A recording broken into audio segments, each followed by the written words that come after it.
આપ સર્વોને હેતપૂર્વક જય શ્રી સ્વામિનારાયણ। આજની સત્સંગ કથા વાર્તા નિજ મંદિર સાવરકુંડલા।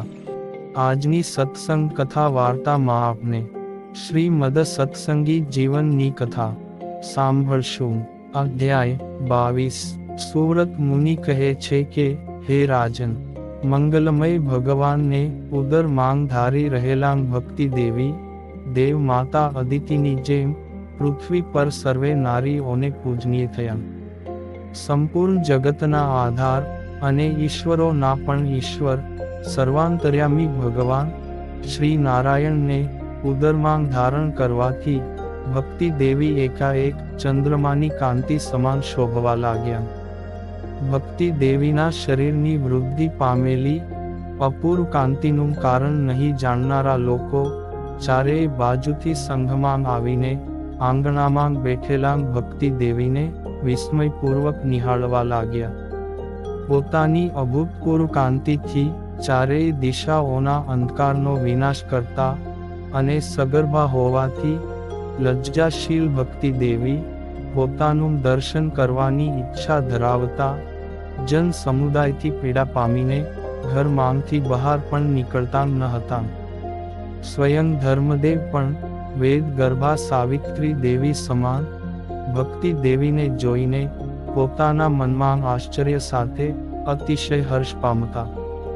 ક્યારેય પણ કોઈ સ્થળમાં નહીં જોયેલા નાજુક તેજસ્વી અને મંદ મંદ હાસ્યયુક્ત મુખથી શોભતા ભક્તિ દેવીને નિહાળીને નગરની અન્ય નારીઓ પરસ્પર આ પ્રમાણે બોલવા લાગી, અહોહો!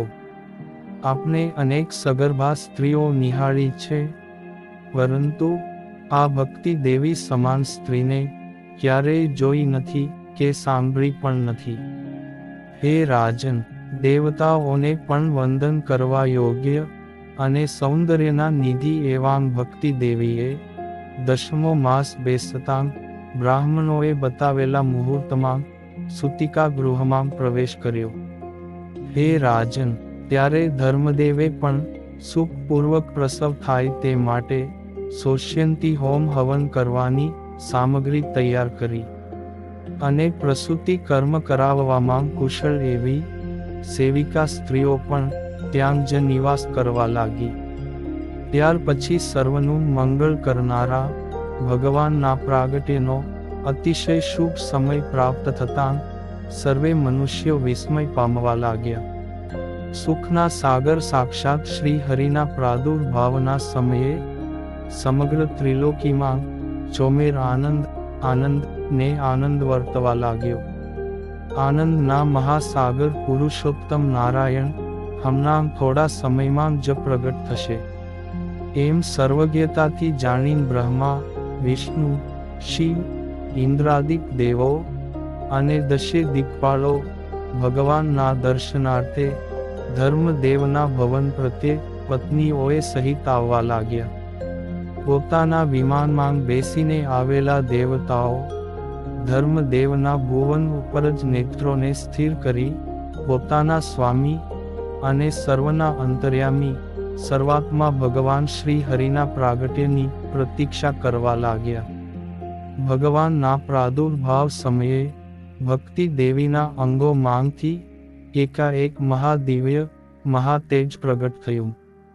આ શાંત તેજ સમગ્ર જીવ પ્રાણી માત્રના આંતર અને બાહ્ય અનાદિ અજ્ઞાનરૂપ અંધકારને વિનાશ કરવામાં સમર્થ તથા અતિશય ઉજ્જવલ, નિર્મળ, પ્રગાઢ અને અતિશય આનંદરૂપ તે દિવ્ય તેજ હતું।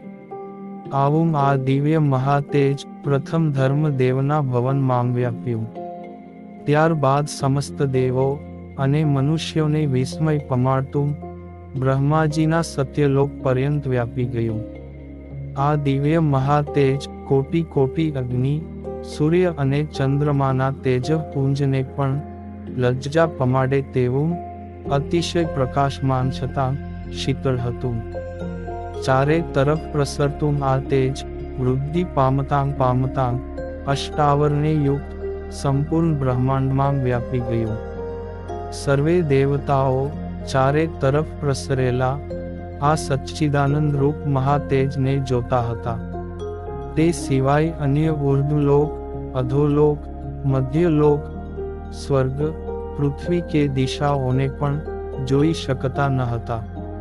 ભગવદ ધ્યાનના બળથી શ્રી હરિના પ્રાગટ્યને પ્રથમથી જ જાણીને પોતાની પત્નીઓ સહિત ત્યાં પધારેલા બ્રહ્માદિક દેવતાઓ આ અલૌકિક તેજના દર્શન કરીને વિસ્મય પામ્યા.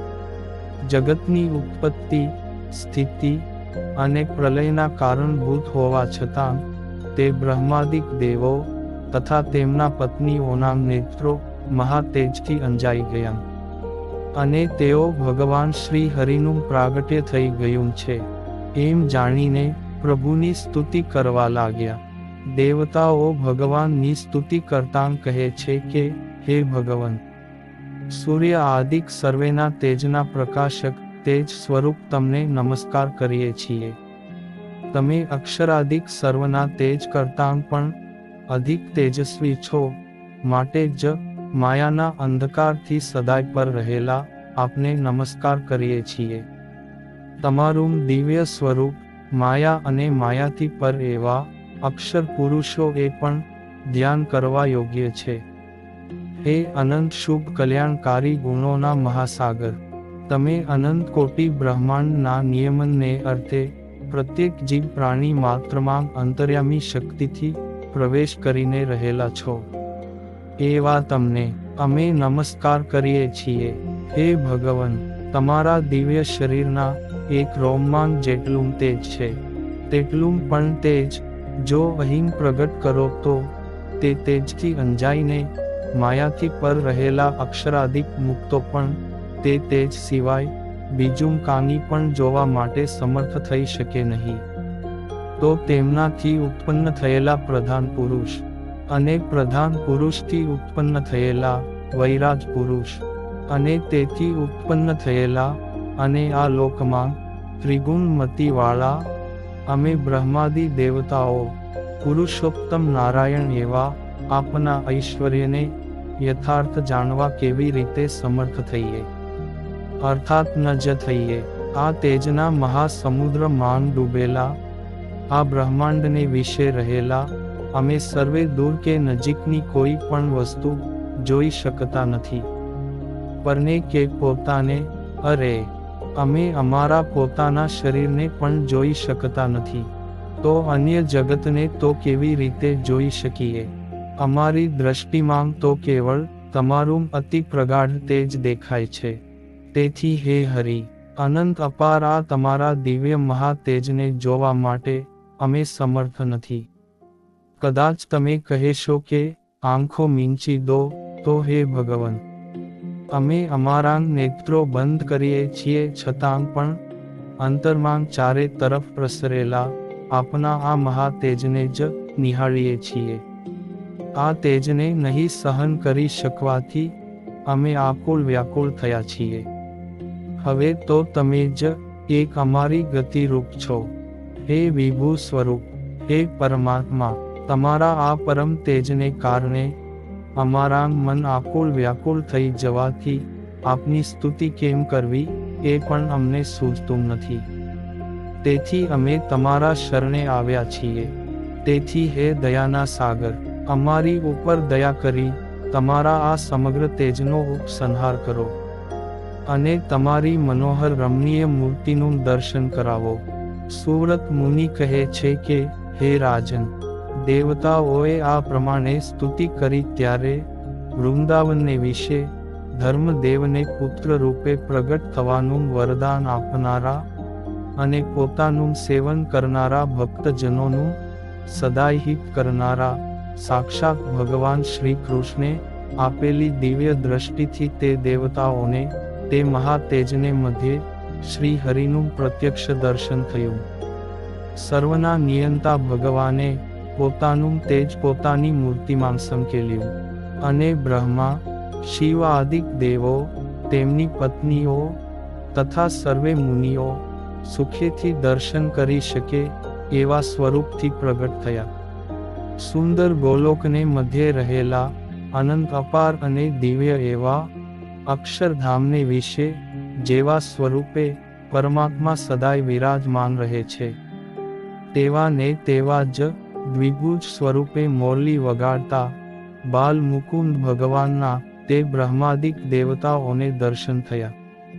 દેવતાઓની પ્રાર્થનાથી જ્યારે ચારે તરફ પ્રસરેલું તેજ સંકેલાયું ત્યારે સર્વદા ભગવાન શ્રી કૃષ્ણનું સ્મરણ કરતા ધર્મદેવ અને ભક્તિ દેવી પણ પોતાના પુત્ર રૂપે પ્રગટ થયેલા પોતાના ઈષ્ટદેવનું સાક્ષાત દર્શન કરીને અતિ વિસ્મય પામ્યા. અને આવી અલૌકિક પ્રાપ્તિનો કોઈ ગર્વ પણ તેમને સ્પર્શી શક્યો નહીં. અર્થાત વિનયથી નમ્ર જ રહેતા હતા. પૂર્વે વૃંદાવન માં આરાધના કરી ત્યારે પરિવારે સહિત શ્રી કૃષ્ણ ભગવાનના જેવા દર્શન થયા હતા તેવા જ સ્વરૂપના અત્યારે દર્શન કરીને ધર્મદેવ અને ભક્તિ દેવીએ આ એ જ શ્રી કૃષ્ણ છે એવો મનમાં દ્રઢ નિશ્ચય કર્યો. અધર્મ સર્ગ અને અસુરો થકી સાધુ પુરુષોનું અને ધર્મનું રક્ષણ કરવા માટે પ્રાદુર્ભાવ પામેલા ભક્તિ દેવીના પુત્રને બ્રહ્માદિક દેવતાઓએ અનંતકોટી બ્રહ્માંડના અધિપતિ પ્રત્યક્ષ પુરુષોત્તમ નારાયણ જાણી ભક્તિભાવથી દંડવત પ્રણામ કરીને સમીપે આવી વિનયપૂર્વક હાથ જોડીને દેવતાઓ સ્તુતિ કરવા લાગ્યા. અને હવે પછીની કથા વાર્તા આપને આગળના ભાગમાં સાંભળશું. અત્યારે આપ સર્વોને ભાવથી જય શ્રી સ્વામિનારાયણ.